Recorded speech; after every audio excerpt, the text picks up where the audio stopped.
ఇప్పుడు ఈ మలయాళ ఫిల్మ్ ఇండస్ట్రీకి సంబంధించి ఇంత వచ్చిన తర్వాత మెల్లిగా బెంగాల్ నుంచి ఒకరు, అక్కడి నుంచి ఒకరు, ఇక్కడ నుంచి ఒకరు మాట్లాడుతున్నారు. ఇప్పుడు అక్కడ ఉన్నటువంటి మాలాగా ఇక్కడ అక్కడ అమ్మ అసోసియేషన్ మెంబర్స్ అందరూ ఇంక్లూడింగ్ ప్రెసిడెంట్ మోహన్ లాల్ దాన్ని రిజైన్ చేశారు. ఒక ప్రొటెస్ట్ లాగా రిజైన్ చేశారు తప్ప నిజంగా ఒక సమస్య ఉంది, సంఘీభావం ప్రకటిద్దాం, ఎవరైతే బాధితులు ఉన్నారో, ఎవరైతే కంప్లైంట్లు చేశారో వాళ్ళకి సంఘీభావంగా ఎందుకు రాలేకపోతున్నారు అక్కడ ఉన్నటువంటి హీరోలు కావచ్చు, ఆ స్టార్డమ్ సూపర్ స్టార్ ఉన్న వాళ్ళు? రాలేకపోతున్నారు అని అంటే అది మన అదృష్టం అనుకోవాలి, ఎందుకు? మన దౌర్భాగ్యం అనుకోవాలి, ఆడదానికి ఉన్న అదృష్టం అనుకోవాలి. అసలు మగవాడే మోరల్ వాల్యూస్ ఆడదానికి ఇవ్వాలి అనే మనస్తత్వం కలిగి ఉంటే కథ ఇంత దూరం రాదు కదండి. మనం బ్రతిమలాడే ఎక్కడ చేయించుకుంటే వాళ్ళ బాధ్యత అనుకోవాలి. నిజంగా మనసులో పెయిన్ ఉన్నప్పుడు, ఈరోజు కలకత్తాలో ఒక డాక్టర్కి సంఘటన జరిగిందంటే అది ఘోరాతి ఘోరం, బాధాకరం. ఆ అమ్మాయి పడిన ఆ నరకము ఆ తల్లిదండ్రులకి ఎంత వేదనో, మనం తల్లిదండ్రులు కాకపోయినా తోబుట్టులు కాకపోయినా మనకి అంత వేదన. కాసేపు 2 రోజులు 3 రోజులు ఆ న్యూస్లో చూపించే దానిని బట్టి అట్రాక్ట్ అవుతున్నాం, చూస్తున్నాం, మర్చిపోతున్నాం. 24 గంటల్లో అటువంటి అభాగ్యులు ఎంతోమంది నలుగుతున్నారు. Not only industry. వాళ్ళకి రాలేదు అంటే మనం తలుపులు కొట్టి వెళ్ళి బాబు రండి మాకు సంఘీభావం తెలపండి అని అనలేం కదండి. వాళ్ళుగా ముందుకు వచ్చినప్పుడు వాళ్ళ మర్యాదను నిలబెట్టుకున్న వాళ్ళు అవుతారు, ఆడదానిని గౌరవించిన వాళ్ళు అవుతారు. ఒక మోరల్ సపోర్టు ఇంకా మనకు దొరికి అటువంటి ప్రాబ్లమ్స్ ముందు రాకుండా ఉండటానికి చూసుకున్న వాళ్ళు అవుతాం. ఇక అది వాళ్ళ సంస్కారానికి వాళ్ళ విజ్ఞతకి మనం వదిలిపెట్టడమే. కానీ చేసే పోరాటం చేస్తూనే ఉండాలి. ఎవరు ఉన్నా చేయాలి, ఎవరు లేకపోయినా చేసినప్పుడే దాని సక్సెస్ని మనం తీసుకురావాలి. భయపడాలండి. ఆడదాన్ని పెళ్ళామైనా సరే తప్పు లేకుండా నువ్వు ఒక మాట మాట్లాడాలంటే మగవాడు భయపడాలి. అటువంటి చట్టాలు రావాలి, అటువంటి ఇమీడియట్ యాక్షన్స్ రావాలి. దుబాయ్లో ఈరోజు ఎందుకంటే ఆడదాన్ని ఒక మాట అనాలంటే భయపడతారు. సిన్సియర్గా ఉండే ఆడవాళ్ళని, 2వ కేటగిరీ ఆడవాళ్ళు కూడా మనం చూస్తున్నాం. ఎక్కడో వాళ్ళు చెప్తున్నాను కదా, 100కి ఒక 10 మంది అటువంటి వాళ్ళు ఉంటారు. ఇట్లాంటివి జరుగుతున్నప్పుడు రావాలి, డెఫినెట్గా మార్పు అనేది రావాలి. ప్రయత్నం చేస్తూనే ఉండాలి. ఈ చరిత్ర ఉన్నంతకాలం, ప్రపంచం ఉన్నంతకాలం పోరాటాలని జరుగుతూనే కామన్ అయిపోయింది అంతే. దానిని మనం పెద్దది చేసుకొని ఉంటే బ్రతకలేము, చిన్నది చేసుకొని డోంట్ కేర్ అంటే నష్టపోతూ ఉంటాము. ఈరోజు సిటీ బస్సులో ప్రయాణం చేసే ఆడవాళ్ళకి సెక్యూరిటీ ఉందా అండి? సో దానికి ఏంటి కొన్ని సిస్టమ్స్ తీసుకురావాలి. ఎంతసేపటికి గవర్నమెంట్స్ మారిన తినేవాడు తింటున్నాడు, పౌరుల కోసం వెళ్ళేవాడు వెళ్తున్నాడు, కేరా ప్లాట్ఫామ్గా వచ్చిన వాళ్ళు డబ్బులు సంపాదించుకుంటున్నారు, ఉద్యమాలు అంటున్నారు. కానీ నిజమైన మార్పు ఎక్కడొస్తుంది? నిజంగా మొన్న ఆగస్టు ఇండిపెండెన్స్ డే ప్రతి ఒక్క రాజకీయ నాయకులు ఫ్లాగ్ హౌస్ చేసుకున్నారండి. ఏ పార్టీలైనా కూడాను స్కూల్స్లో చేశారు, పోలీస్ డిపార్ట్మెంట్ చేశారు. అసలు నన్ను అడిగితే పబ్లిక్లోకి వచ్చింది అప్పుడే జరిగింది కలకత్తాలో సంఘటన. ఆ డాక్టర్ గురించి, ఆమె ఒక అప్కమింగ్ డాక్టర్గా ప్రాక్టీస్ చేస్తున్న ఒక డాక్టర్గా నేషనల్ ఫ్లాగ్ ఎగరేసుకోవాలని ఎలా మనసు అనిపించిందండి నాకైతే. ఒక నేషనల్ ఫ్లాగ్ పెద్దది తీసుకొని నాకు సపోర్ట్ చేసే ఆడవాళ్ళం అందరూ ఆ నేషనల్ ఫ్లాగ్ కప్పుకొని బోర్న ఏడవాలనిపించింది నడు రోడ్డు మీద కూర్చొని. డిప్యూటీ సీఎంల దగ్గర నుంచి, సీఎంల దగ్గర నుంచి ఫ్లాగ్ ఘోషిస్తే ఏ భాష అయినా నువ్వు కావచ్చు, ఏ రాష్ట్రమైనా నువ్వు కావచ్చు, ఎలా సెలబ్రేట్ చేసుకుంటున్నావు? ఒక్క కాకికి దెబ్బ తగిలిందంటేనే కాకులన్నీ వచ్చి కావు కావు కావు అని ఆ కాకి కాపాడుకుంటున్నాయి. ఒక కుక్కకి రోడ్డు మీద దెబ్బ తగిలిందంటే నోరు లేని జీవాలు, మోరల్ వాల్యూస్ లేనటువంటివి, చట్టాలు లేనటువంటివి, చీపో అని మనం విధులిచ్చడం కూడా వచ్చి అన్నది కుక్కలన్నీ చేరి ఆ కుక్కను కాపాడుకుంటున్నాయి. అంటే ఒక రాష్ట్రంలో ఒక బిడ్డకు జరిగిందంటే, ఈరోజు మణిపూర్లో ఆడవాళ్లకు జరిగినటువంటి దుస్సంఘటనలు ఎందుకు గవర్నమెంట్స్ బయటికి తీసుకురావట్లేదు? వైనాడులో పడిపోయింది కదా ప్రకృతి, మొత్తం క్షణాల్లో నాశనం అయిపోయింది కదా, ఊర్లు కొట్టుకుపోయినాయి కదా, కనుమరుగయ్యాయి. ఏంటి మనిషి బ్రతుకేంటి, మనిషి ఎంతవరకు అనేటువంటి జ్ఞానాన్ని నశింపజేసేటువంటి సంఘటనలు జరుగుతున్నప్పుడు కనీసం ఒక 10 మంది ఆడవాళ్ళని, ఇప్పుడు మా లాంటి వాళ్ళు బయటికి రావాలంటే ఒక సపోర్ట్ లేకుండా రాలేకపోతున్నాం. కానీ మనసు ఏడుస్తూ ఉంటుంది. అన్నీ ఉన్నవాళ్ళు, ఒక సీఎం కూతుళ్ళు ఉన్నారు, పిఎం కూతుళ్ళు ఉన్నారు, చక్కగా వాళ్ళతో వచ్చి సెల్యూట్ చేసి నేషనల్ ఫ్లాగ్ ఎగరేస్తున్నారు. కానీ నీకు మనసులో కొద్దిగా కూడా బాధ లేదా? అరే పక్క రాష్ట్రంలో ఏ తల్లి కన్న బిడ్డో అంత ఘోరాతి ఘోరంగా ఒక 10 ముఖ్యమంత్రులు ఒక్కటైనప్పుడు ఆ స్టేట్లో జరిగింది న్యాయం బయటికి రాదా? ఒక్క ఒక మామూలు ఒక బ్యాడ్ నేమ్ ఉన్నటువంటి డిపార్ట్మెంట్లో ఉన్నటువంటి ఒక వ్యక్తి కథలుగా చెప్తున్నారు. అమ్మాయికి కొన్ని నిజాలు తెలిసినాయని, డ్రగ్స్ జరుగుతుందని, బాడీ పార్ట్స్ అక్కడ పోతున్నాయని. ఏం జరిగిందో ఇంతవరకు తీసుకురాలేకపోయే దుస్థితిలో మన భారతదేశం ఉన్నది అంటే ఎట్టుపోవాలి, ఏం చేయాలి మనం? Exactly, so true. ఇప్పుడు ఫిల్మ్ ఇండస్ట్రీకి సంబంధించి చూస్తే కాస్టింగ్ కావచ్చు, మీ టూ మూమెంట్ అనుకున్నప్పుడు ఓన్లీ మా ఫిల్మ్ ఇండస్ట్రీ మీద ఎందుకు పడుతున్నారు, మీడియా ఎందుకు ఇంత హైలైట్ చేస్తుంది, వేరే డిపార్ట్మెంట్లో లేవా, లేకుంటే ఆ ఫీల్డ్లో లేదా, ఈ ఇండస్ట్రీలో లేదా, ఇవన్నీ మాట్లాడుతున్నారు కదా, ప్రతి చోట ఉన్నాయి, ఇక్కడ ఉన్నాయి, యాక్సెప్ట్ చేయండి. ఒక జర్నలిస్ట్కి సేఫ్టీ ఉందా ఆడదంటే? స్కూల్కి వెళ్ళే పిల్లకి సేఫ్టీ ఉందా? సినిమా ఇండస్ట్రీ, నేను ఫస్ట్ నుంచి అదే చెప్తానండి, దీనిని మాత్రం ఎందుకు భూతద్దంలో పెడతారు? సినిమా వాళ్ళంటే చెడిపోయిన వాళ్ళు, సినిమా వాళ్ళంటే పాడైపోయిన వాళ్ళు, సినిమా అంటే ఎందుకు పనికిరాని వాళ్ళు, సినిమా అంటే బరితెగించేవాళ్ళు. నీకు మొగుడు 33 సంపాదించి కుటుంబంలో పెడుతున్నా, మొగుడు బయటికి వెళ్ళగానే బ్యాడ్ వేలో ఉన్న ఆడవాళ్ళు లేరా అండి? పైరుకు ప్రతివతల్లాగా ప్రవర్తిస్తూ బయటికి వెళ్ళే కేటగిరీ ఆడవాళ్ళు లేరా అండి? ఇంకా సినిమా వాళ్ళు నీతి నియమాలతో ఉంటారు, సినిమా వాళ్ళు నీతి నియమాలతో ఉంటారు. ఇండస్ట్రీ ఉందనో, మన పేరు 10 మందికి తెలిసిందనో, కోర్స్ ఒక్కొక్కసారి నలిగిన పరిస్థితుల్లో ఉన్నప్పుడు వాళ్ళు తెలియకుండానే ఒక ప్రేమ అభిమానానికి ఎక్కడో ఒకళ్ళు బానిసలు అవుతారు. దానిని కూడా భూతత్వంలో పెట్టి చూపించి చిత్ర కథనాలుగా ఈరోజు నవే డేస్ అండి, అసలు ఎవరిని నమ్మటానికి లేదు. నేను మా పిల్లలకి అదే చెప్తాను.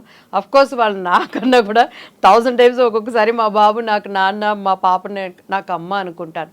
మమ్మీ నువ్వు ఇంకా అందరినీ నమ్ముతావు మమ్మీ, నీకు ఇంకా బయట ప్రపంచం తెలియదు mummy.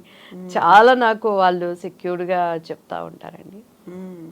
So not only cinema industry, ఆడపిల్ల అంటే 100% జాగ్రత్తగా ఉండాలి. అదేవిధంగా మగపిల్లాడికి కూడా సెక్యూరిటీ లేని దినాల్లో ఉన్నాం మనం. కలికాలం అంటారు కదండి.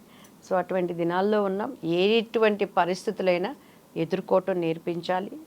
నీతి నియమాలకి, నిజాయితీకి ఉన్నటువంటి ప్రాముఖ్యత ఏంటనేది మన బిడ్డలకు నేర్పించాలి మనం.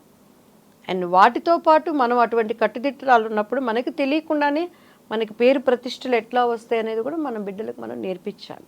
ఇప్పుడు మీరు రాజకీయాల్లో కూడా ఉన్నారు, ఫిల్మ్ ఇండస్ట్రీ ఏది అతీతం కాదు ఇలాంటి వేధింపులకి అనుకున్నప్పుడు రాజకీయాల్లో కూడా చూసారా, ఆ రాజకీయాల్లో కూడా ఇలాంటి సంఘటనలు కనిపిస్తూ ఉంటాయా? నా విషయంలో టీడీపీలో ఇప్పటికి దగ్గర తిరిగి బాబు గారు గవర్నమెంట్ వచ్చినాక ఒక 100 మంది నాకు కాల్ చేస్తుంటారండి. ఇప్పటికీ ప్రతి ఒక్కళ్ళు మీరు కనుక టీడీపీలో ఉండుంటే మీరు మంచి స్థానంలో ఉండేవాళ్ళు. నేను ఎంత చెప్తారండి, అది పోయి మీరు బాబు గారి దగ్గర అనొచ్చు కదా. నేను అనేది ఇప్పుడు వేధింపులు అన్నాను చూడండి, ఈ రకమైన మహిళ అనగానే ఉండేటువంటి వేధింపులు అందులో కూడా ఉన్నాయా, రాజకీయాల్లో కనిపిస్తాయా? 100% ఉన్నాయండి. వాళ్ళకి అనుకూలతగా ఉంటే ఒకలాగా ఉంటాయి, అనుకూలతగా లేకుంటే ఇదిగో నాలాగా ఉంటాయి. బట్ నేను అప్పుడంటే నాకు దివ్యవాణికి పాలిటిక్స్ తెలీదు. నేను ఇక్కడ టీడీపీ పార్టీలో నా చిన్న రాజకీయ అరంగేట్రంలో పదవుల కోసం వాటి కోసం ఎవరికి నేను కాకాలు పట్టలేదు, నమస్కారాలు పెట్టలేదు. బాబు గారు అంటే నాకు ఇప్పటికీ అభిమానం. నేను టీడీపీ పార్టీ నుంచి బయటకు వచ్చినాక అన్ని పార్టీలు నన్ను ఇన్వైట్ చేసినాయి. కోర్స్ అప్పుడు రూలింగ్ పార్టీలో ఉన్నటువంటి వైఎస్ఆర్సీపీ దగ్గర నుంచి ప్రతి ఒక్కరు సంప్రదింపులు జరిపారు. కానీ కేవలం పెద్ద ఆయనని నేను ఒక మాట అనాల్సి వస్తుంది అనే దానికి నేను ఆగిపోయాను. దాని తర్వాత 100 మందిలో 70 మంది ఏమన్నారో తెలుసా అండి, రాజనీతి పాటించాం, కక్కుర్తి పడి ఆ పార్టీకి ఈ పార్టీకి మీరు జాయిన్ అవ్వలేదు. ఎంతమంది అప్పట్లో నేను వచ్చినప్పుడు ఏముందండి, కింద ఉన్న వాళ్ళు ఎవరైతే ఉంటారో రాంగ్ స్టేట్మెంట్ ఇచ్చుకుంటూ వెళ్తాం. దివ్యవాణి వైఎస్ఆర్సీపీ నుంచి వచ్చింది, వాళ్ళ మనిషి జగన్ గారి కోవటు అనే విధంగా కూడా ప్రాపగండం చేశారు. మరి అయితే నేను అప్పుడే పోయి అందులో జాయిన్ అయ్యేదాన్ని కదా. సో ఆయనని జైల్లో వేసినప్పుడు ఎంత బాధపడ్డానంటే, నేను కిందున్న ఆయనకి భోజనం తెచ్చే మాణిక్యం గారికి తెలుసండి, అన్న పెద్ద ఆయన ఎట్లున్నారు అన్న, మీరు భోజనం తీసుకెళ్తున్నారు, ఆయనకు కరెక్ట్గా ఇస్తారు, ఏమంటుంది అమ్మ, ఏమీ లేదమ్మా అని ఆయన ఫోన్ కోసం బయట కాసుకొని నేను కూర్చునేదాన్ని. తర్వాత ఆదిరెడ్డి భవానీ గారికి కాల్ చేశాను. అచ్చెన్నాయుడు గారు అక్కడ వెళ్ళటానికి నన్ను అలో చేయలేదు. కొన్ని ప్రోటోకాల్స్ ఉంటాయి. కనీసం ప్రెస్ వాళ్ళందరూ అన్నారు ఆయన గురించి, నేను అక్కడ మీకేంటమ్మా వచ్చి, మీరు ఇంటి బిడ్డ లాంటి వాళ్ళు, టీడీపీకి మీరు వచ్చి పలకరించచ్చమ్మా అని చెప్పాను. సో కొద్దిగా వ్యతిరేకతన్నా కూడా మేము వెళ్ళాలి. మళ్ళీ ఎవరైతే మమ్మల్ని ఇబ్బంది పెట్టారో వాళ్ళనే మాట్లాడాలి, వాళ్ళనే అపాయింట్మెంట్లు అడగాలి. కాకపోతే మొన్న రామోజీరావు గారు చనిపోయినప్పుడు అనుకోకుండా బాబు గారిని అక్కడ చూశానండి. శైలజ గారితో మాట్లాడి నన్ను చూసి గబక్కన అలా అన్నారు, నమస్తే సార్ అన్నాను. ఆయన కళ్ళల్లో ఆ ప్రేమ అభిమానాన్ని నేను చూశాను. మ్యామ్తో మాట్లాడాను. సో ఫీల్ దట్ హ్యాపీ అని 100%. అందరూ నా కోసం లేడీస్ అడిగిన వాళ్ళే ఉన్నారు. ఆమె అంత కష్టపడుతుంది, అంత పనిచేస్తుంది. పాలిటిక్స్ మాకు తెలియదు, నేర్చుకొని మేము పనిచేసాం అక్కడ. వేధింపులు అనేవి ఇక్కడ కూడా ఉంటాయి. మహిళ అంటే ఒక చిన్న చూపు చూడడం అనేదో, లేకుంటే పక్కన పెట్టడం అనేదో రాజకీయాల్లో కూడా 100% ఉంటాయండి. మీరు ఏ పార్టీ అయినా తీసుకోండి, మహిళలకి ఎంతవరకు స్థానం ఉంటుందండి? ఒక స్టేజ్ని మీరు తీసుకోండి, మీటింగ్స్ జరిగేటప్పుడు కానీ ఎక్కడ కానీ ఎంత టాలెంట్ ఉందన్నా, ఎక్కడో రేణుకా చౌదరి గారు లాంటి వాళ్ళు, లేకపోతే ఇంకా వాయిస్ ఉందని వినిపించగలిగిన వాళ్ళు నెట్టుకొని వాళ్ళకంటే ఒక క్యాడర్ పెట్టుకొని మనీ ఉండి అన్నీ ఉంటేనే వెళ్ళగలుగుతున్నారు. కానీ ఇప్పటికీ ఏ స్టేజ్ చూసుకోండి, వాళ్ళకన్నా ఎక్కువ మాట్లాడే ఆడవాళ్ళు లేరా? ఎదగనివ్వరు. ఎవరు చేస్తున్నారా పని? మగవాళ్ళు చేస్తారా, మహిళలే చేస్తున్నారా? ఒక్కొక్క చోట ఒక్కొక్క డిఫరెంట్ అండి. ఒక్కొక్క చోట ఇప్పుడు ఒక స్త్రీ పైకి ఎదుగుతుంది అంటే వాళ్ళ అన్ని అంగుల ఆ పవర్ కోసం దేనికైనా దిగజారే క్యారెక్టర్స్ కొంతమంది ఉంటారు. కొంతమంది అయ్యో మేలు ఈగో ఎక్కడైనా కుటుంబాల్లోనే ఉంటుంది, ఆడవాళ్ళు మీరు తగ్గి ఉండాలి అనే విధంగా. నేనేమంటానంటే ఎదిగే వాళ్ళని ఎదగనివ్వాలి, స్త్రీలైనా పురుషులు. మొన్న ఆడదానికి ఆడదానివే శత్రువు. ఇప్పుడు ఆమె స్మిత ఐఏఎస్ ఉన్నారు కదా, సబర్వాల్ ఉన్నారు.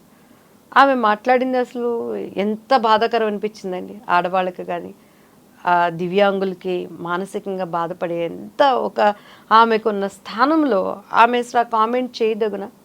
అలానే పోయి అందరూ ఆడవాళ్ళు అలానే మనం చెప్పలేముగా. గవర్నమెంట్స్ కూడా కొంతమంది మాట్లాడినంత వరకు మాట్లాడారు, టేక్ ఇట్ ఈజీ అయిపోయింది. కానీ ఆ పెయిన్ అనుభవించే వాళ్ళకి ఈరోజు కార్లో వెళ్తున్నాం, ఇవాళ మార్నింగ్ చూసాం, ఏదో సడన్గా ఒక యాక్సిడెంట్ అయిపోయింది, 4 స్పాట్ డెడ్ అయిపోయారు. సపోజ్ అటువంటి యాక్సిడెంట్లో నీ కాలో నీ చెయ్యపోతే, నువ్వు పుట్టడం అందంగా అన్నీ పుట్టినా ఆన్ ద స్పాట్ నువ్వు కూడా దివ్యాంగులువేగా అవుతావు కదా. అందుకని నువ్వేం సాధించలేని దానివా, నువ్వేం చేయలేని దానివా? సో రిజర్వేషన్స్లో మాకు ఇట్లా కావాలి అట్లా కాదు, సభ్యతగా మీరు మాట్లాడండి. అసలు అటువంటి వాళ్ళని ఎంకరేజ్ చేయాల్సిన బాధ్యత మనది.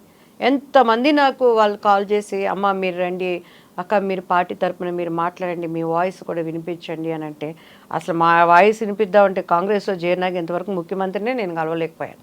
1000 మంది ద్వారా వెళ్ళాను నేను. మోర్ దెన్ 1 year అయింది మీరు జాయిన్ అయ్యి పార్టీలో? ఇంతవరకు లేదు. ఆయన పార్టీకి నేను జాయిన్ అవ్వక ముందు రేవంత్ రెడ్డి గారిని కలిశానండి. నేను ఇక అదే చూసి ఏమన్నా మనకి ఇంకా ఆయన దగ్గర మాకు అపాయింట్మెంట్ దొరకనివ్వకపోతే ప్రజా భవన్ దగ్గర అందరూ మాట్లాడదామని ఉన్నానండి. I don't know what is that అనేది. అదే అందరూ అంటున్నాం. మేము ఇప్పుడు చంద్రబాబు గారు లాంటి గొప్ప వ్యక్తి దగ్గర పనిచేద్దామని ఆశతో వెళ్ళాము. అక్కడ ఉన్నటువంటి రాజకీయం అంటే ఏంటో నాకు తెలియదు. స్ట్రైట్ ఫార్వర్డ్ మనిషిని వాళ్ళు ఇబ్బంది పెట్టిన విధానాన్ని అర్థం చేసుకోవడానికి కూడా నాకు టైం పట్టింది. సో మంచో చేయడం మేము బయటకు వచ్చాం. ఆయన శిష్యుడు ఈయన. అన్నిటికన్నా కాంగ్రెస్ రేపు సెక్యులరిజం పార్టీ, మన వాయిస్ 4 స్టేట్స్లో వినిపించవచ్చు యాజ్ ఎ ఆర్టిస్ట్గా. పైగా నాకు ఓటు హక్కు ఉన్నదంతా తెలంగాణ అని చెప్పని బిఫోర్ ఎలక్షన్స్ మేము జాయిన్ అయ్యాము. అందరినీ కలవగలిగానండి. ఇక్కడ నాకు కనిపిస్తున్న కొన్ని దీనిని బట్టి వెరీ వెరీ ఇంపార్టెంట్ పీపుల్ దగ్గరికి వెళ్ళి ఆయన ద్వారా అపాయింట్మెంట్ కూడా అక్కడ వరకు వెళ్ళిస్తున్నారు. కానీ సార్ని కలవటానికి ఒక సముఖత అనేది మాకు ఏంటి అనేది మాకే అర్థం కాకుండా ఉంది. మేము రాహుల్ గాంధీ ప్రధానమంత్రి అవ్వాలి, కాంగ్రెస్ పార్టీ మంచి పార్టీ, అక్కడ చాలా మనకి ఎంకరేజ్మెంట్ ఉంటుందని వస్తే కొంతమంది లేడీస్ ఏమో అమ్మో మళ్ళీ దివ్యవాణి వచ్చింది ఈమె వాయిస్కి మాకెక్కడ పోటీ అవుతుందని కొన్ని ఏడుపు మొహాలు. కొంతమంది ఏమో అసలు ఈమెకి ఏమన్నా చిన్న పోస్ట్ ఇచ్చినా కూడా మాట్లాడేస్తుంది అనేది కొంత. అసలు రేవంత్ గారు అంటే నాకు ఎంత అభిమానం అంటే ఆయన ఫైట్ చేసే విధానం కానీ, ఆయన ఆ చాకచక్యం కానీ ఎంత ఆశతో వచ్చామో. రేపు మళ్ళీ డిసెంబర్ వస్తే 1 year అవుతుందండి. ఇంతవరకు ఆయన దగ్గర నాకు అపాయింట్మెంట్ దొరకలేదు. ఏడవాలా నవ్వాలా ఎవరికి మేము ఏం చెప్పుకోవాలో మాకే అర్థం కావట్లేదు. ఇప్పుడు మీరు కాంగ్రెస్ పార్టీ తెలంగాణలో అధికారం రావాలి అనేటువంటి ప్రచార క్యాంపెయినింగ్ కమిటీయా, దాంట్లో కూడా మీరు? అంటే నేను జాయిన్ అయిన వెంటనే స్టార్ క్యాంపెయినింగ్ వేశారండి. బిఫోర్ దట్ కూడా రేవంత్ గారిని కలిసాము. అండ్ తర్వాత ఎలక్షన్ మానిటరింగ్ కమిటీలో మనల్ని వేశారు. ఆయన బిజీగా ఉన్నారు, నేను కాదు అంటలేదు. కానీ అపాయింట్మెంట్ కోసం ఎంత గంటలు వెయిట్ చేశాను. అండ్ బట్టి గారిని కలిసాము. చాలా ఆయన పెద్ద మనసుతో చాలా మనల్ని మంచిగా మాట్లాడారు. సార్ ఇది మనం చేయగలము, స్టేట్లో ఎక్కడ ఉందన్నా కూడా మన వాయిస్ వినిపించడానికి కానీ జరుగుతున్న దానికి కానీ అని చెప్పని. తర్వాత మేము జాయిన్ అయినప్పుడు ఠాకరే గారి సమక్షంలో జాయిన్ అయ్యాము, దీపాదాస్ మున్షే గారిని కలిసాము, అలానే మధు యాష్కే గారు కానీ అందరూ మంచిగా కోఆపరేట్ చేసి డెఫినెట్గా. కానీ మెయిన్ ఇప్పుడు రేవంత్ రెడ్డి గారి ఆయన చెప్పిన దాంట్లోనే కదండి జరుగుతుంది అంతా. సో ఇప్పటికీ ఆయనని కలవలేకపోవటం నాకు చాలా బాధగా ఉంది. ఎంత ఆశతో అంటే అక్కడ మనం మిస్ అయిపోయిన ఆయన శిష్యుడిగా ఎంత ఉన్నా కూడా నా ఇది ఉంటుంది, మంచిగా మన భవిష్యత్తు ఒక మంచి లీడర్ కింద వర్క్ చేయాలనే ఆశతో మనం ఉన్నాము. ఇప్పుడు టీపీసీసీఏ కాదు ఏపీసీసీ, అక్కడ ప్రెసిడెంట్ కూడా షర్మిల గారే ఉన్నారు. ఒక ఉమెన్ ప్రెసిడెంట్గా ఉన్నటువంటి ఆంధ్రప్రదేశ్ కాంగ్రెస్ కమిటీ, అక్కడికి వెళ్ళారా, కలిసారా, ఏం జరిగింది క్యాంపెయినింగ్? ఇట్లా without designation how can I go అండి? మనకంటూ ఒక గుర్తింపు ఇవ్వకుండా పార్టీ నుంచి మనం ఎలా ఇవ్వగలం? అక్కడ ఉన్నటువంటి ఎవరు కొప్పల రాజు గారని, తర్వాత ఇంక చాలామంది లోపల ఉన్న వాళ్ళకి కాల్ చేసి నేను మరీ అడిగాను. ఎందుకంటే మనకి వాయిస్ ఉంది. ఠాకరే గారి సమక్షంలో మేము జాయిన్ అయినప్పుడు నార్త్ ఇండియన్గా ఆయనకి అదే చెప్పారు, ఎంఐకి ఆర్టిస్ట్గా ఉంది, ఫేస్ వాల్యూ ఉంది, మంచి టాకింగ్ పవర్ ఉంది, కాబట్టి 4 స్టేట్స్కి కూడా ఉపయోగించుకోవచ్చు అని జాయిన్ అయ్యేటప్పుడు అలా చెప్పారు. జాయిన్ అయిన తర్వాత మనం చాలామంది ప్రముఖుల ద్వారా మనం వెళ్ళినా కూడాను మరి షర్మిలా గారి వాయిస్తో పాటు మీ వాయిస్ కూడా కలిస్తే ఏపీకి ఇంకా కాంగ్రెస్కి ప్లస్సే కదమ్మా అని అన్నారు. కానీ ఎవరు మనకి అక్కడ ఎంకరేజ్ చేసి తీసుకెళ్ళిన వాళ్ళు లేరండి. పైగా ఫ్రాంక్గా ఏంటంటే ఒక నాయకురాలు పక్కన నుండి మాట్లాడేటప్పుడు పక్కన ఎవరైనా ఉంటే డామినేట్ అయిపోయి మంచిగా మాట్లాడే వాళ్ళు ఉంటే ఎదగనివ్వకపోవటం సహజం అయిపోయింది. ఆడదానికి ఆడదే శత్రువు, ఆడదానికి మగడే శత్రువు, ఆడదానికి మగ ఆడ ఇద్దరు శత్రువు. సో ఇటువంటి పరిస్థితుల్లో మేము స్విమ్ చేస్తున్నాం ఫ్రాంక్గా. దివ్యవాణి గారు ఫిల్మ్ ఇండస్ట్రీ నుంచి పాలిటిక్స్లోకి రాకముందు నుంచి కూడా విజయశాంతి గారు ఉన్నారు, జయసుధ గారు ఉన్నారు, జీవిత గారు ఉన్నారు, ఇలాంటి ఫిల్మ్ ఇండస్ట్రీ నుంచి వచ్చిన వాళ్ళు, పాలిటిక్స్లో వచ్చిన వాళ్ళు ఉన్నారు. సరే, ఎలాగో జయలలిత గారేమో అక్కడ సీఎం దాకా అయ్యారు, ఆ తర్వాత బెంగాల్లో 2 ఎంపీలు అయ్యారు. ఇలా చూసినప్పుడు మన దగ్గర మన సినీ నటీమణులకి పాలిటిక్స్లో అవకాశాలు వస్తున్నాయి, లేకుంటే ఒక పదవి ఇస్తున్నారు, నమ్మకం ఇస్తున్నారు, లేకపోతే వాళ్ళకు ఉన్నటువంటి ఫ్యాన్ ఫాలోయింగ్, క్రౌడ్ పుల్లింగ్, ఇవన్నీ పనికి వస్తున్నాయి అనుకుంటున్నారా? 100% అండి. పాలిటిక్స్లో మనకి కావాలంటే ఒకటి ప్రజలకి చేరువుగా ఉండాలి. ఏది ఉన్నా లేకపోయినా వీటన్నిటికన్నా కూడా ప్రజల మధ్యలో మమైకమైపోవాలి. వాళ్ళ కోసం జీవితం అన్నప్పుడు ఒక డెడికేట్ మైండ్తో పనిచేయటం ఒక కేటగిరీ. రెండోది వచ్చి ప్రజలతో మమైకం అవుతూతో పాటు కిందున్న వాళ్ళతో కూడా తల్లో నాలికలాగా ఉండాలి. తప్పున్నా తప్పు లేకపోయినా సహించుకొని ఉన్నది ఉన్నట్టు మాట్లాడకూడదు. ఇప్పుడు నేను అదే కదా యథార్థవాది లోక విరోధి అంటే దానికి అప్పుడు అర్థం తెలిసేది కాదు నాకు. సో ఇప్పుడు నా లైఫ్లో కరెక్ట్గా నాకు అర్థమవుతుంది, ఓ ఇలా ఉండకూడదు, వాళ్ళు చేసింది తప్పైనా సరే అన్నీ పర్లేదండి, ఇది బాగుందండి, అదండి అలాగేనండి అని చెప్పాలి మనం. ఈవెన్ ఫిల్మ్ ఇండస్ట్రీ అయినా పాలిటిక్స్ అయినా ఏదైనా సరే మనం ఎదగాలి అని అంటే, లేకపోతే పైసలు ఉండాలి మంచిగా. అదిగో ఈ సీటు కావాలంటే ఇంత మొహం మీద కొట్టేసి మనం తెచ్చుకోవాలి, అది సెంట్రల్ గవర్నమెంట్ అయినా స్టేట్ అయినా అనే విధంగా ఉండాలి. ఒట్టి మన టాలెంట్ అంటే 4 గీసుకోవటానికే పనికి వస్తుంది అంతే, ఇది ఏమీ ఉండదు అన్నమాట. సో అట్లా అన్నిటికీ పాలిటిక్స్ నవే డేస్ అట్లా ఉంది. ఒకప్పుడు ఝాన్సీ లక్ష్మీ బాయ్ గారు కానీ వాళ్ళందరూ వచ్చారనంటే అటువంటి సిచ్యువేషన్స్. సో ఒక లీడర్గా నిలబడటానికి ఉంది, కానీ ఇప్పుడు ఏమీ లేదు. ఎక్కడక్కడ మోసం చేసే వాళ్ళకి బాగుంటుంది పాలిటిక్స్. నెక్స్ట్ మేము దివ్యవాణి గారిని ఎలా చూడొచ్చు?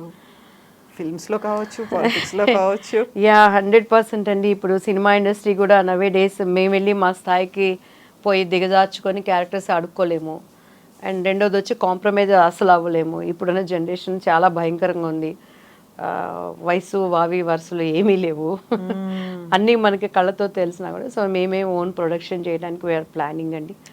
నాకు మంచిగా నాలో ఉన్న ఒక ఆర్టిస్ట్ నాకు తగ్గట్టు ఒక మంచి క్యారెక్టర్స్ చేసి చనిపోయేలోపు పెళ్లి పుస్తకంతో పాటు ఇంకా ఒక మంచి క్యారెక్టర్గా కానీ లేదు మన మెయిన్ నా బేస్గా కూడా చేయాలని ఒక ఆలోచనతో ఉంది.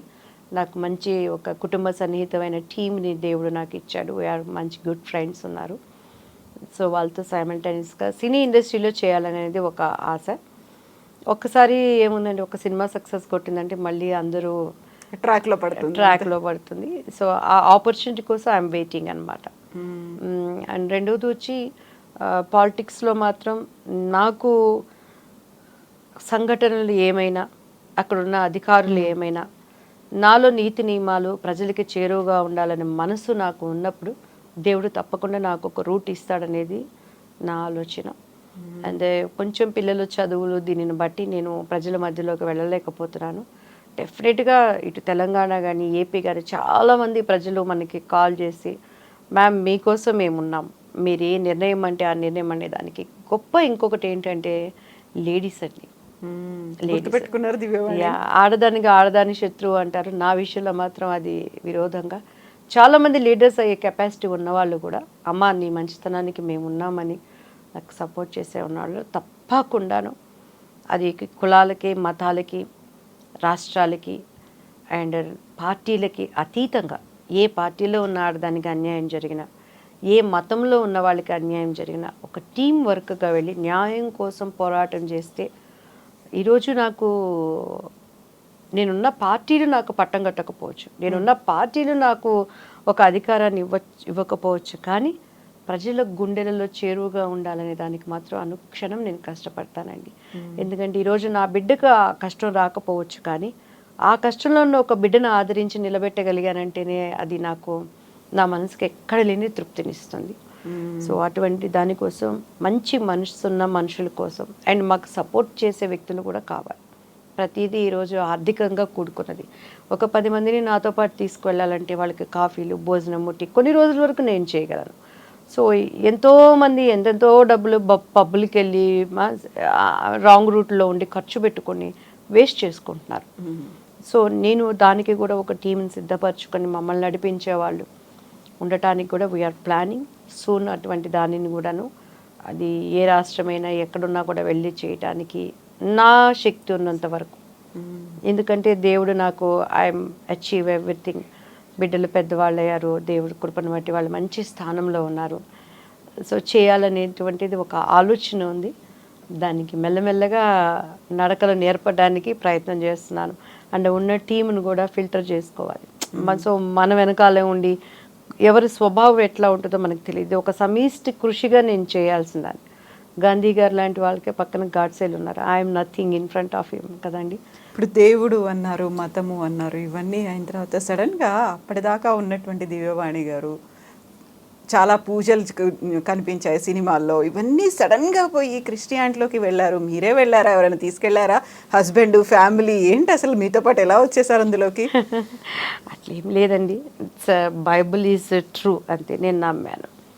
ఎందుకంటే చరిత్ర తీసుకుంటే క్రీస్తు శకం క్రీస్తు పూర్వమే, కానీ ఇంకొకరిది లేదు. బైబుల్ చరిత్ర, దానికి ఆధారాలు ఉన్నాయి. అసలు క్రీస్తు ఎవరు, ఈ లోకానికి ఎందుకు వచ్చాడు, ఆయన ఎవరిని చంపలేదు. ఎక్కడైనా చరిత్రలో మనం తీసుకుంటే ఎవరిని చంపలేదు, రాజ్యాల మీద దండెత్తలేదు, ఇంకొకళ్ళ ప్రాణం ఎక్కడ ఆయన తీయలేదు, అండ్ ఎక్కడ ఆయన నోటేమట ఒక చెడును మనం చూడలేదు. ఆయన గన్ పట్టుకున్నట్టు కానీ బాణాలు పట్టుకున్నట్టు కానీ ఎక్కడ ఒక మాదిరికరమైన జీవితం, ఒక మనుష్యుడు ఎట్లా ఉండేదని చూపించాడు. నా మార్గంలో నడవండి అన్నాడు. అండ్ అన్నింటికన్నా ఇంకొకటి గొప్పది ఏంటంటే, చాలా వీటి గురించి కూడా వాదాలు, తర్కాలు ఈ సోషల్ మీడియాలో వచ్చినాయి. ఒక్కటే చెప్తున్నాడు ఆయన మృతుడుగా భూమిలో లేడు. సపోజ్ మా అమ్మనో, మా తాతగారో, మా నాన్నగారు వాళ్ళ నాన్నగారు 4 ఫాదర్స్ చనిపోయారు అని అంటే వాళ్ళని భూమిలో పాత పెట్టాము. అక్కడ వాళ్ళకి నమూనాలు, వాళ్ళ డెడ్ బాడీస్ కొన్ని రోజుల తర్వాత శిథిలమైపోయి ఆ బోన్స్ అయి ఉంటాయి. కానీ యేసయ్య చనిపోయిన వ్యక్తి భూమిలో ఉన్నాడు అనటానికి ఆధారం లేదు. అది ఖాళీ సమాధి, ఆయన సమాధి ఎంటీ. సో ఆయన ఏమయ్యాడు, పైకి వెళ్ళాడు. ఎలా వెళ్ళాను, నేను అలా వస్తాను అని చెప్తున్నాడు. ఒక క్రైస్తవ జీవితం విశ్వాసం అండి. Bible is different. ఈరోజు ప్రతి దాంట్లో కేటు డూప్లికేట్ ఉంది కదండి. సెల్ ఫోన్స్లో ఒరిజినల్ బ్రాండ్ ఉంది, డూప్లికేట్ ఉంది. అలానే ప్రతి దాంట్లో కూడా మనం కొట్టుకునే పర్ఫ్యూమ్ నుంచి మేకప్ మెటీరియల్ దగ్గర నుంచి ఈవెన్ బట్టల్లో కూడా క్లాత్ మెటీరియల్లో అన్నిట్లో నాణ్యమైనవి ఉన్నాయి, డూప్లికేట్ ఉన్నాయి. డూప్లికేట్లు ఏంటంటే నాణ్యమైన వాటికన్నా బెనిఫిట్గా కనపడతాయి. ఇప్పుడు డైమండ్ సెట్లు వచ్చినాయండి, ఎన్నో వచ్చినాయి.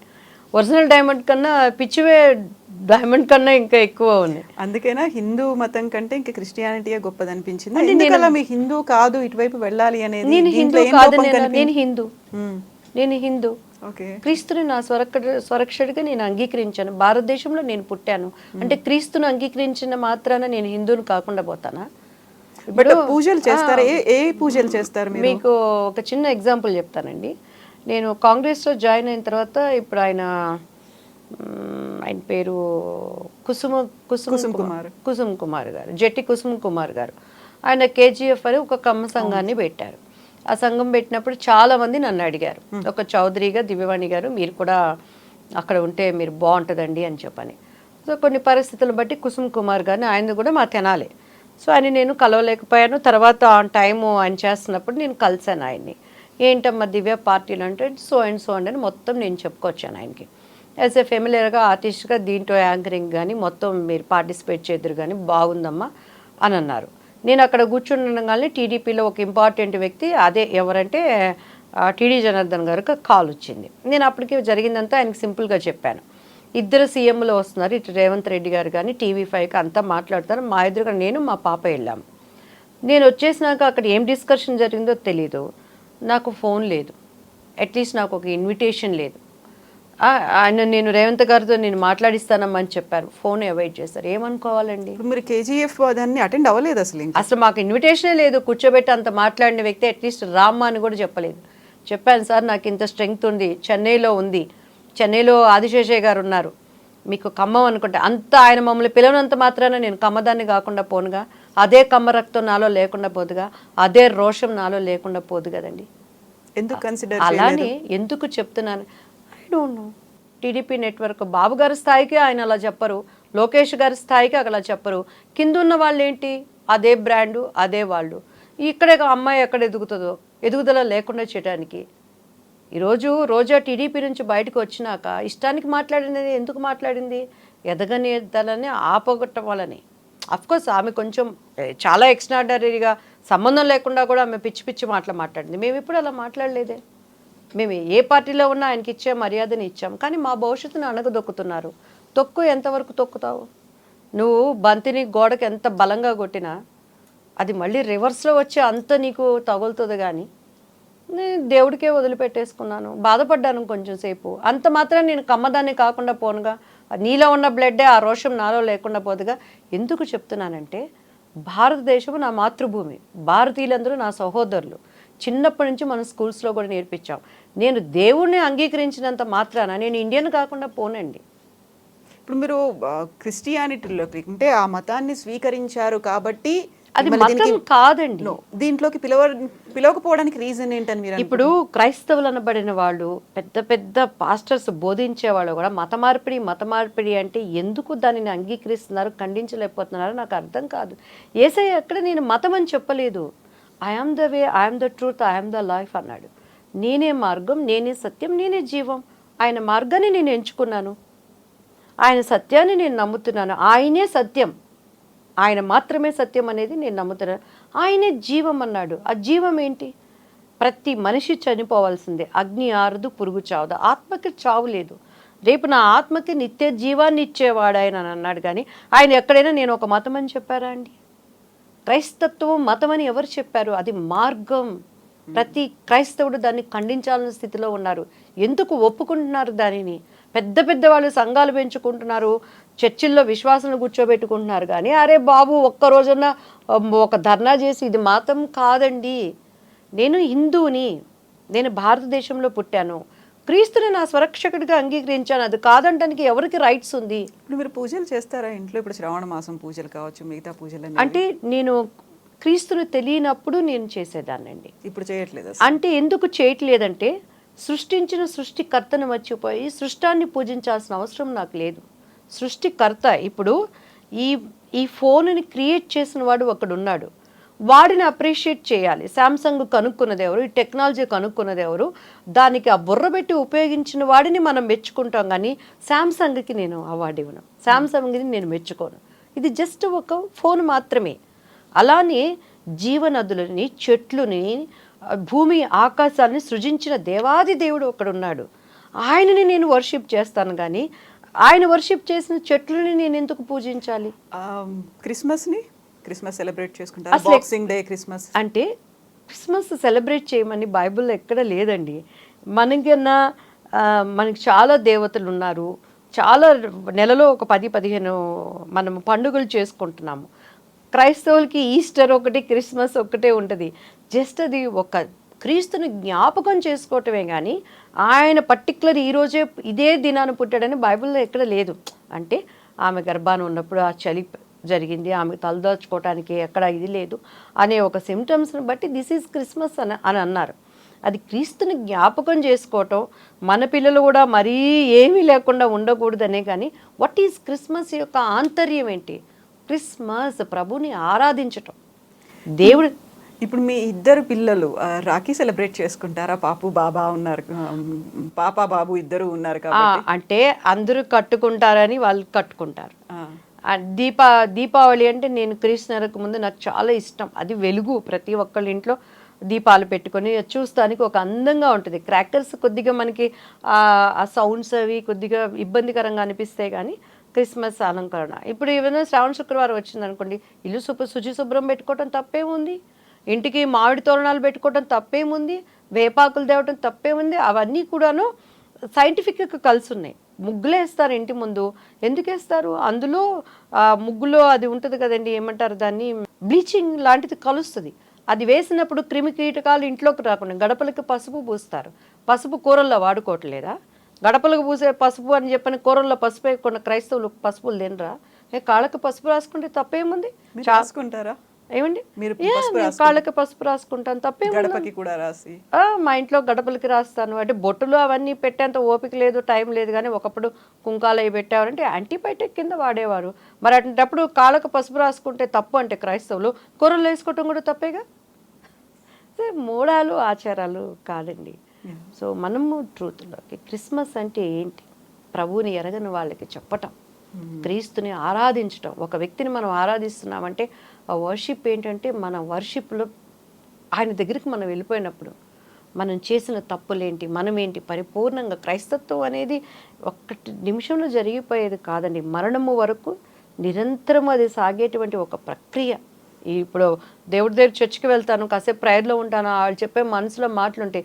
ఇతరులు రాగానే నా కోపంగానే ఉంటుంది, నా ఈర్ష్యగానే ఉంటుంది, నా స్వార్థంగానే ఉంటుంది.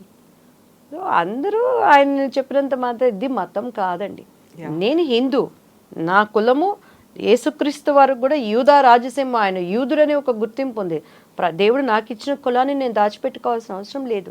చాలామందికి యేసుక్రీస్తు వారు అనగానే తక్కువ జాతిలో ఉన్నవాళ్ళు ఉన్నారు అని ఉంటుంది. ఈరోజు మీరు చెప్పేది నిజమైనా, నేను చెప్పేది అబద్ధమైనా, లేదు నేను చెప్పేది నిజం మీరు చెప్పేది అబద్ధమైనా, ఒకానొక దినాన్న ఈ నేత్రంతో మనం చూడాల్సిందే. ఆ రోజు మనం తప్పించుకోవడానికి లేదు. అది నువ్వు చెప్పే దేవుడా, నేను చెప్పే దేవుడా, ఈ యొక్క ప్రపంచాన్ని నడిపిస్తున్నటువంటి ఒక శక్తినా, ఏదన్నా మీరు అనుకోండి. దివ్యవాణి గారు మా అందరికీ పరిచయం అవ్వడం పెళ్లి పుస్తకం సినిమా. ఒక్క పెళ్లి పుస్తకం, ఆ పెళ్లి అనేది కాదు, ఒక వరుసగా మీరు చేసిన 50 సినిమాల్లో ఒక 10 సినిమాలకు పెళ్లి అనేదే ఉంటుంది కదా, మొగుడు పెళ్ళామో లేకుంటే పెళ్లి. ఎందుకు అలా పెళ్లి అనేది ఒక సెంటిమెంట్ ఏమైనా ఉందా దివ్యవాణి గారికి? అలా దివ్యవాణి గారు ఎలా ఉంటారో పెళ్లి అనేది కూడా టైటిల్లో ఉండాలనేది అంటే అలా కాదండి, ఆ స్టోరీస్ అట్లా ఉండే. సో దానికి తగ్గట్టు పెట్టుకొని అలా అది యాదృచ్ఛికంగా కలిసి వచ్చింది అంతే. పెళ్లి కొడుకు, ఇద్దరు పెళ్ళాలు, ముద్దులు పోలీసు, ఎదురింటి మొగుడు, పక్కింటి పెళ్ళాం, పెళ్లి నీకు శుభం నాకు, అండ్ తర్వాత దొంగ రాసుకెళ్ళి అట్లా కలిసి వచ్చే స్టోరీ పరంగా వాళ్ళు పెట్టుకునే. అప్పట్లో మాకు అసలు సంబంధం కూడా ఉండేది కాదు కదండి. నా క్యారెక్టర్ చెప్పేవాళ్ళు, డేట్స్ ఇచ్చేవాళ్ళు. ఇప్పుడులాగా సంవత్సరాల తరబడి చేస్తున్నారా మూవీస్? జస్ట్ 2 monthsలో ఫస్ట్ కాపీ వచ్చేయాలి, డబ్బింగ్ అంతా, ప్రొడ్యూసర్స్ని ఎంతవరకు సేవ్ చేయగలగాలి. సో అప్పట్లో రీల్స్ అన్నీ కూడా కాస్ట్లీగా ఉండేవి. సో అట్లా జరిగిందే కానీ సింగిల్ టేక్ అనేది మళ్ళీ వాళ్ళకి ప్రొడ్యూసర్ కూడా ఎఫెక్ట్ అప్పట్లో అంతా డబ్బులు పెట్టి కొనుక్కునేవాళ్ళు. ఇప్పుడులాగా టెక్నాలజీ పెరగలేదు కదమ్మా. సో అప్పుడు అది ఒక స్కూల్ లాగా ఉండేదన్నమాట. అట్లా యాదృచ్ఛికంగా అవన్నీ కలిసి వచ్చినాయే కానీ అది అలా జరిగిపోయింది అంతే. పెళ్లి పుస్తకం, అందులో ఉన్నటువంటి శ్రీరస్తు శుభమస్తు అనే పాట ఇప్పుడు ఏ తెలుగు ఇంట్లో పెళ్లి జరిగినా అది కంపల్సరీ ఉంటుంది. ఆ తర్వాత మీరు రాజేంద్ర ప్రసాద్ గారు కలిసి కొన్ని డ్యూయెట్లు కావచ్చు, పాటలు, అమ్ముకుట్టి ఏదైనా మీరు పాడతారా? పాడొచ్చా? అందులో అన్ని పాటలు నాకు మైండ్లో ఉన్నాయి, కానీ హాయి హాయి శ్రీరంగ సాయి ఒకటి నాకు బాగా ఇష్టం. తర్వాత సరికొత్త చీర ఇష్టం. హాయి హాయి పాడతాను ప్లీజ్. హాయి హాయి శ్రీరంగ సాయి, మా పెద్ద పాపాయి కాపదలు కాయి, హాయ్ హాయ్ శ్రీరంగశాయి. ఇది కాని వేళ ఎడద ఉయ్యాల, ఇది కాని వేళ ఎడద ఉయ్యాల, కోరిచో కొట్టింది కుసుమ సిరిబాల. హాయ్ హాయ్ శ్రీరంగశాయి. నిద్రా కన్యకలొచ్చి నిలచి దివిస్తే, భద్రా కన్యకలేమో పలుకు తధాస్తు. నిద్రా కన్యకలొచ్చి నిలచి దివిస్తే, భద్రా కన్యకలేమో పలుకు తధాస్తు. మాగన్నులోనైనా మరచిపో కక్ష, సిరి కనుల నిత్తురకు శ్రీరామ రక్ష. హాయ్ హాయ్ శ్రీరంగశాయి. మా పెద్ద పాపాయి కాపదలు కాయి. హాయ్ హాయ్ శ్రీరంగశాయి. రెగ్యులర్గా పాటలు కూడా పాడతారా ఇంట్లో? మీరు డాన్సర్ అని తెలుసు, మాస్టర్ గారి దగ్గర నేర్చుకున్నారు డాన్స్ అనేది, పాటలు కూడా? ఎప్పుడు లేదండి, ఊరిని అలా అలా జస్ట్ కుని రాగాలు అంటారు కదా. థ్యాంక్ యూ సో మచ్ దివ్యవాణి గారు, చక్కగా పాట పాడారు, బాగా మాట్లాడారు కూడా. అండ్ మీ అగ్రెసివ్ వాయిస్ని, మీ వాణిని ఇలాగే వినిపిస్తూ ఉండండి మీరు ప్రతి చోట, ప్రతిసారి కూడా. Thank you so much. మీకు కూడా thank you so much. And I dream నాకు ఇష్టమైన ఛానల్ ఇది. చాలా వరకు అన్ని నిజాన్ని వెలికి తీసుకొస్తూ ఉంటారు. సో ఈ ఛానల్ ద్వారా ఇంకొకసారి నా ప్రేక్షక దేవుళ్ళందరికీ కూడా నా మనసులో ఉన్న భావనలను పంచుకోవటానికి ఇటువంటి మంచి అవకాశం ఇచ్చారు. ఎవరినైనా నొప్పించి ఉంటే పెద్దగా తీసుకోకండి. నేను చెప్పింది నిజం అని అనిపిస్తే ఆలోచించండి. ఎస్పెషల్లీ ఆడవాళ్ళ విషయంలో. అది నీ తల్లైనా, నీ చెల్లైనా, నీ భార్య అయినా, పక్కింటి వాళ్ళైనా, పొరుగుడు ఉన్నటువంటి రాష్ట్రాల వాడైనా, మగవాడు అనేవాడు ఆడదానిని కాపాడండి. అండ్ ఆడవాళ్ళు శత్రువు అనేది తెచ్చుకోకుండా మన పద్ధతులను మనం పాటించాలని మనస్ఫూర్తిగా కోరుకుంటున్నాను.